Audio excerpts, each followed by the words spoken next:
Oh, that was cute. A little voice came over that said the recording has started. Oh my God. Could you hear all of that? The lady saying that the recording has started? And that my storage is almost full and that I gotta go in and delete the I didn't hear all that. I heard the recording has started on my end. That's all I heard. I didn't hear all that. And now it looks like I'm frozen. Am I frozen on your end? No, I mean, it's moving kind of slower, but it's not frozen. Okay. Okay. We can see if it's gonna go through the duration. It will. I guess I got sorry ass internet connection. I turned off all my Wi-Fi's on everything else. Damn. All right. So we're talking about family reunions. The last thing we were talking about is bond. Is getting that bond back and how and why that putting that back together is important.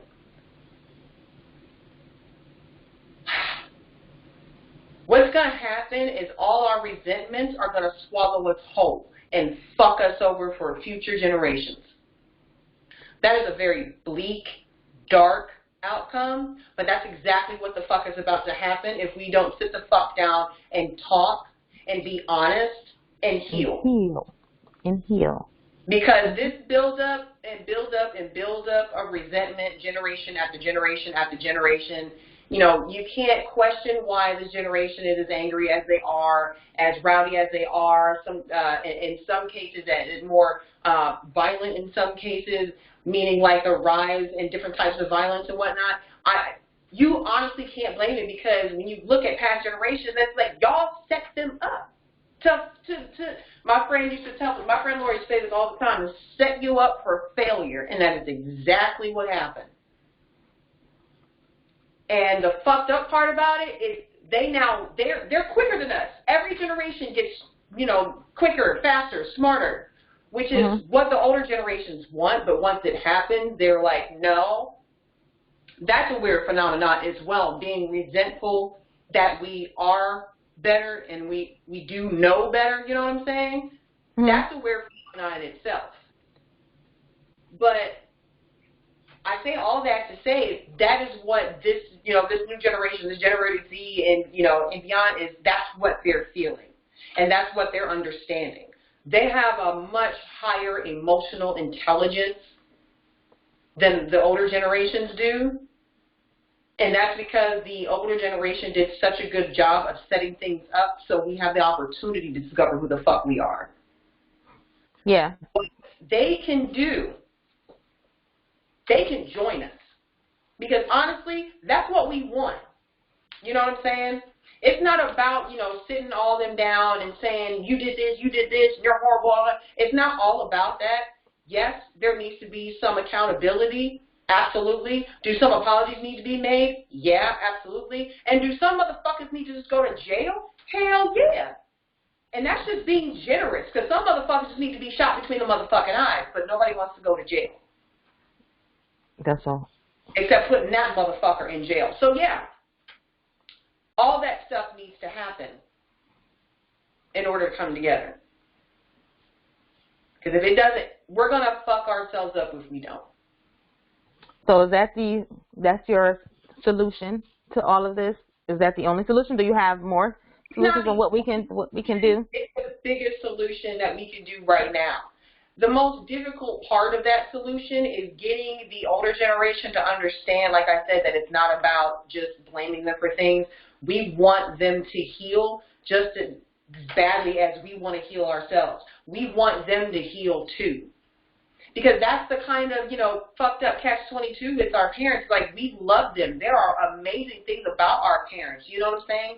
But then there's these ugly patterns and learned behaviors and shit that is just eroding families. You know what I'm saying? Yeah, I agree. We have to let go of a lot of family secrets. We have to let go of a lot of lies. And I understand the older generation, they're very fearful of that. Because of all the, all the reasons I just laid out. You know what I'm saying?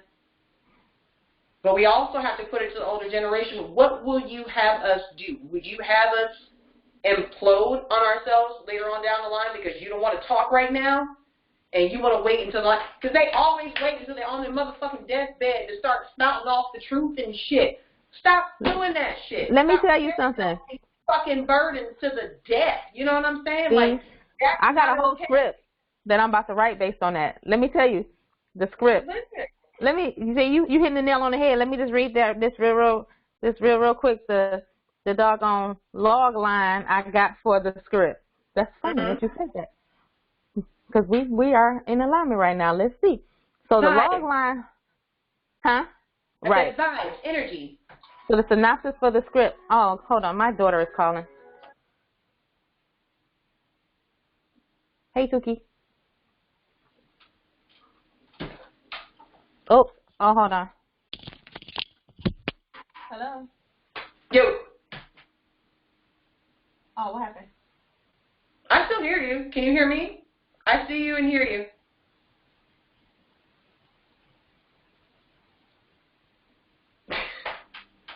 Ricky, what happened?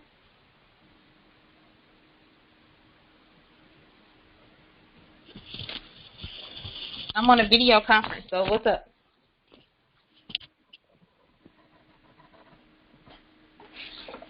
Oh, you don't need me? Everything is okay? Oh, all right. Bye.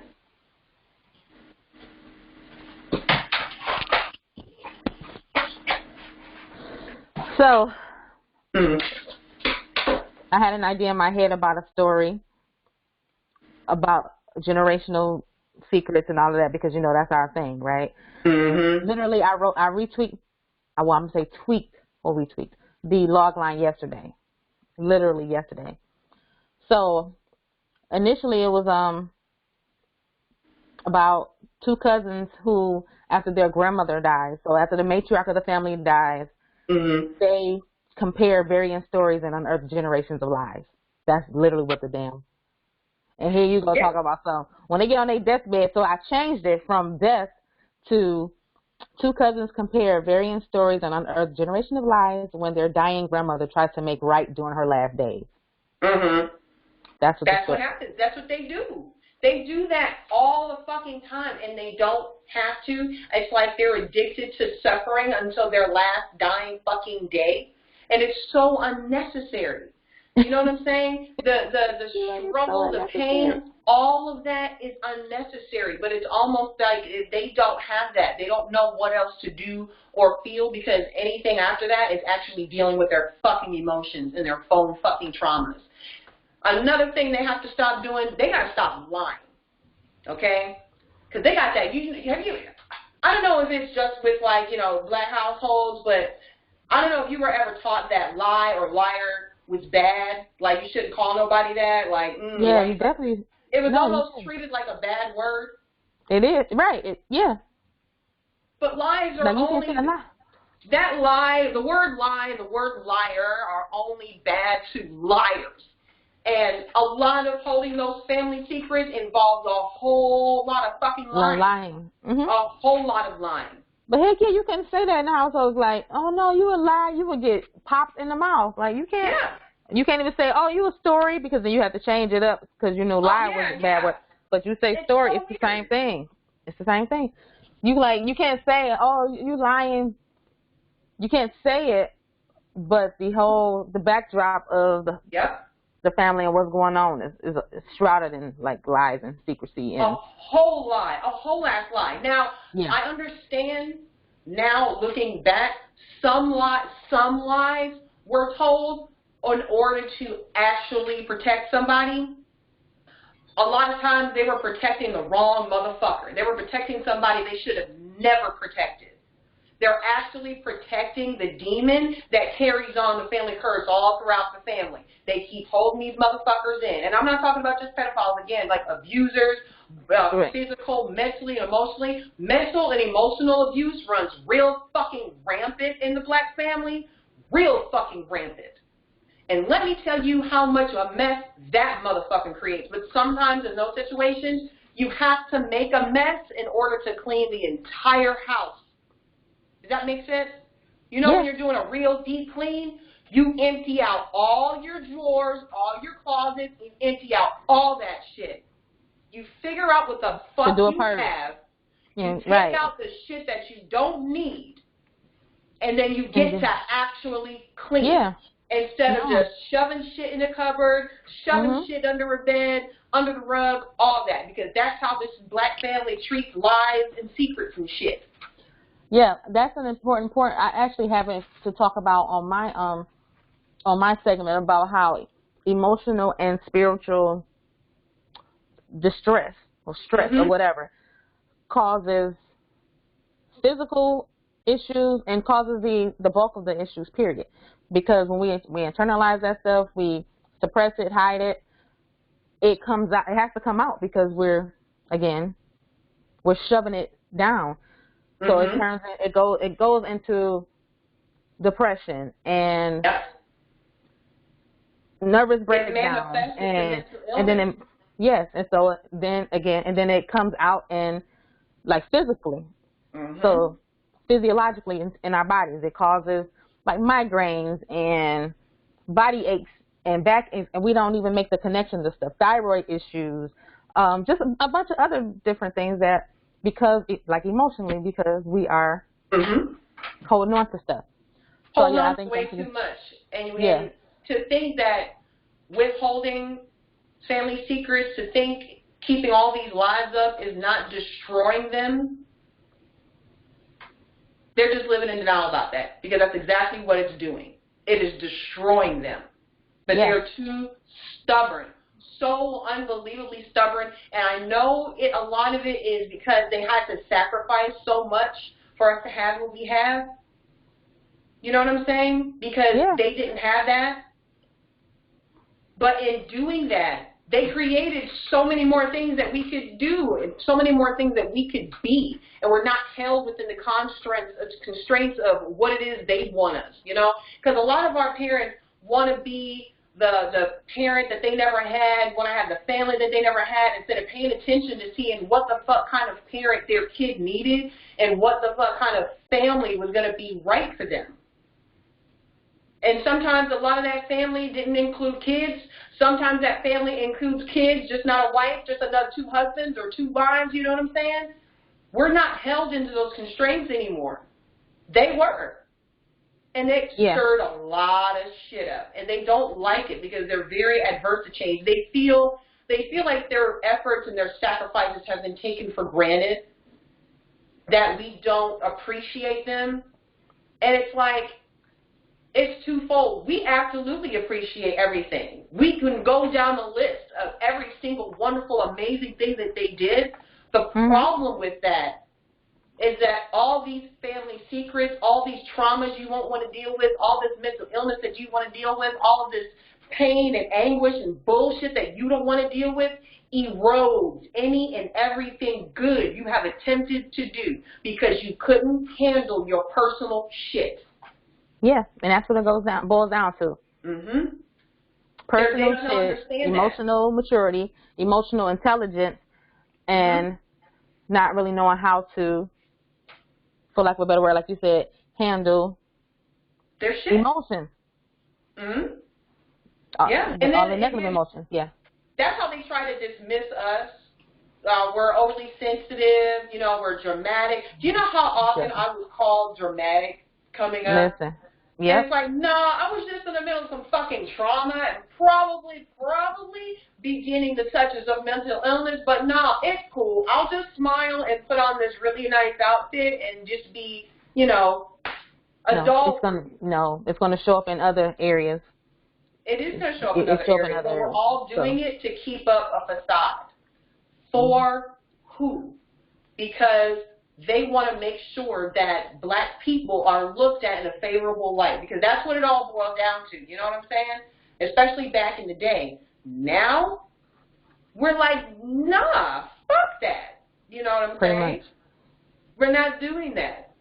There's not going to be no facade, none of that shit. We're much more open now. because we have to we have to keep that going. We should never, ever stop. Now, the one thing that we can do, our generation, we can practice patience and we can practice forgiveness. You know what I'm saying? And sometimes forgiveness doesn't always include that person. Let me tell you what that means. We have to start setting up boundaries, and when we start setting up boundaries, a lot of the older generation sees that as disrespect. Like, no, you can't talk to me like this. No, you can't treat me like that because I'm a fucking adult, and you're not going to be able to do that. And I don't tolerate that from other adults, so I'm not going to tolerate that from you. So the way we communicate and all that, and that needs to change. Can you imagine saying that shit to somebody from another generation? How quick they would want to smack you across the motherfucking face? Listen, nope, I can't imagine. The thing is, since my mom is gone, she would have been the person that I would have been having this conversation with, because it was like this close. We were just getting to the point where I'm just like, okay, we about to talk about this and why you still holding on to what grandma did to you when you were 6, 7 years old, and then bam, she, passed away unexpectedly. So I know I have older aunties and all that kind of stuff that I could go to, but in closing, how do you suggest that we go to the boomer generation, the older generation, and have this conversation? You have to, and what I think is, you have to appeal to them, you have to address their feelings, because it's funny how they call us sensitive, and they're the most sensitive motherfuckers on planet Earth. Yeah, you can't. The most sensitive on planet Earth. You want to call everybody else sensitive. You can't display that. Once you get past that, it's just continuing the conversation, not letting them avoid certain things. Now, 2 things can happen. Either they can say, fine, fuck it, we'll talk about it, or they can start shutting you out or shaming you more or treating you crazy. That's when boundaries come in. You got to cut them off. That's when I say forgive somebody when they're not there. Because sometimes, even when you forgive somebody, they're still mad at you. They're still mad about whatever. They still have their own personal hang-ups about whatever. And their behavior's not going to change. So that's when you have to step away. That's when we have to step away. You know what I'm saying? Because we do have that option. Back then, it was, we're always searching how to, take care of the elderly, take care of our elderly and whatnot. And now we're saying, why are we taking care of people that treat us so raggedy and don't respect us at all? Yeah. Again, that's our resentment. We're supposed to care for and treat this person with respect, or somebody who does not respect us as a person or as an adult, talks to us crazy, talks about us crazy, you know what I'm saying? Treats us like shit, all that mental and emotional abuse and manipulation. Because let me tell you, ain't nothing older than a raggedy-ass, bitter, resentful older person. They get real nasty. You can't have somebody around you can't have somebody around you. You can't. Right. That's when you have to learn to love and forgive them from a distance. So those right, are the and that's two understandable. things that can happen. Okay. They can either, and that's their choice. They can either come with us to heal, and we can all heal together as a unit and rebond, or shit. Like they said on Basketball Wives, bitch, you ain't in the circle. Like, that's just it. Then you just can't come with us to heal. The door is open for you to come heal, but it will be closed to all your bullshit. Absolutely. You want to open that door? The key is changed behavior. That's the key to open that motherfucking door to healing. If you want to heal with us. Bam. So, yeah, that's the whole umbrella of the show, is about healing. And not only does it start with us. Everybody needs to go to therapy. Send all the Negroes to therapy. I can't. Therapy for everyone. I'm wearing my sweatshirt the next time. Therapy for everybody black. That's implied. That's implied. What we doing? So that's a good way to end the segment, so that we're at the end of this segment. And so we will be back next week to talk about more stuff about unpacking and secrets and generational stuff. Part 2 of your shadow series. Of my shadow series, which goes in flow with the whole secrets and all of that, because that's what we like to talk about, and that's what we need to talk about. Unpacking, what's the word I like to use? Unpacking is fine. Unpacking secrets, generational, familial, cultural, societal secrets, the things that people don't want to talk about. That's all that. All of that. So we will be back next week. Thank y'all for joining us. Y'all take care. Be blessed. Go to therapy if you can. Say your name before we leave. Oh, I'm Kay Jr. I love y'all. Take y'all ass to therapy. Word.